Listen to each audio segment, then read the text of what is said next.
Oi, pessoal, já pararam para pensar que por trás de cada frase que a gente fala, de cada texto que a gente lê, existe uma intenção? Pois é, hoje a gente vai desvendar os segredos da linguagem para descobrir que comunicar é muito mais do que só trocar palavras. Então, vamos direto à pergunta central. Para que serve a linguagem? Bom, a resposta mais óbvia é para se comunicar, claro. Mas e se eu disser que isso é só a pontinha do iceberg? O mais interessante mesmo é a intenção por trás do que a gente diz. Vamos dar uma olhada em alguns exemplos para ver como isso funciona.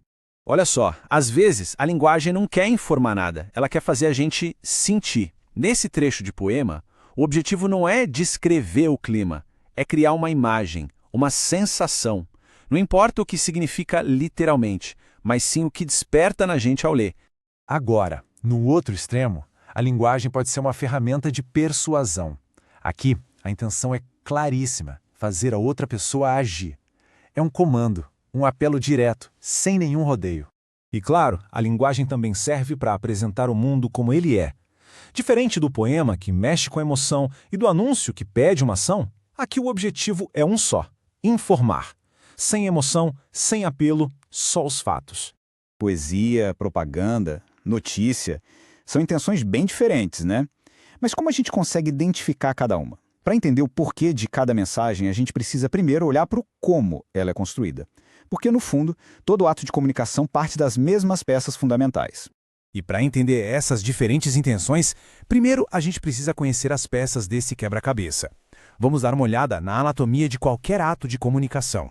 E aqui estão elas. Toda e qualquer comunicação, desde um oi no corredor até uma declaração de amor, é feita com estes 6 elementos. Tem um emissor, que é quem fala, um receptor, que é quem ouve, a mensagem em si, o código, que é a língua que eles usam, tipo português, o canal, que é por onde a mensagem viaja, como o ar ou a internet, e o contexto, que é o assunto da conversa. Agora vem a parte genial. Um linguista chamado Roman Jakobson sacou uma coisa incrível. Ele percebeu que a intenção, ou seja, a função da linguagem, muda dependendo de qual desses 6 elementos ganha o foco principal. Cada elemento que fica em destaque gera uma função diferente. Certo? Vamos mergulhar nisso. Para começar, vamos ver as 2 funções que estão totalmente centradas nas pessoas envolvidas na conversa, o emissor e o receptor. Pensem nisso como um holofote. Na função emotiva, o holofote está no emissor. É como se ele dissesse: olhem para mim, para o que eu estou sentindo.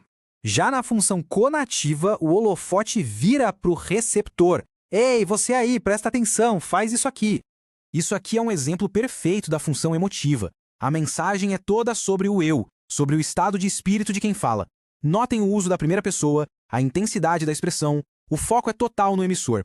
E aqui, um caso clássico da função conativa. A mensagem se dirige diretamente ao receptor, tentando convencer. O uso do verbo no imperativo, compre, é a marca registrada dessa função. A intenção é clara: fazer o outro tomar uma atitude.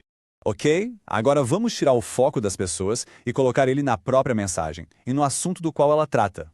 Aqui, a atenção se volta para o que se diz e o como se diz. O contraste aqui é bem nítido. A função referencial foca no contexto, no assunto, e o objetivo dela é só informar, de um jeito bem neutro. Já a função poética coloca todo o seu foco na mensagem em si, na sua construção, na sua beleza, na sua forma. A função referencial é a linguagem da objetividade. É a que a gente encontra em notícias de jornal, em artigos científicos, em relatórios, onde a clareza e a transmissão de fatos são as únicas prioridades. Olha que exemplo perfeito. Não tem opinião, não tem emoção, não tem apelo. É uma descrição direta da realidade. A única função aqui é informar pura e simplesmente o que tem dentro da cesta. Já a função poética, por sua vez, se preocupa com a embalagem da mensagem. O mais importante é como se diz. Ela explora os sons, os ritmos, as rimas, as metáforas. É a função que transforma a linguagem em arte. E para fechar, nosso último par de funções. Essas aqui são as mais, digamos, meta, porque elas não se preocupam com quem fala, nem com quem ouve, nem com o assunto, mas sim com a própria engrenagem da comunicação. A função fática se preocupa com a linha telefônica. A conexão tá boa, o canal tá funcionando. Já a função metalinguística se preocupa com o dicionário. Essa palavra que a gente está usando, o que ela significa de verdade? Fala a verdade, quem nunca passou por isso? Alô? Tá ouvindo? Entendeu? Expressões como essas são pura função fática. Elas não passam nenhuma informação nova. Só servem para verificar se o canal está aberto para a comunicação poder continuar.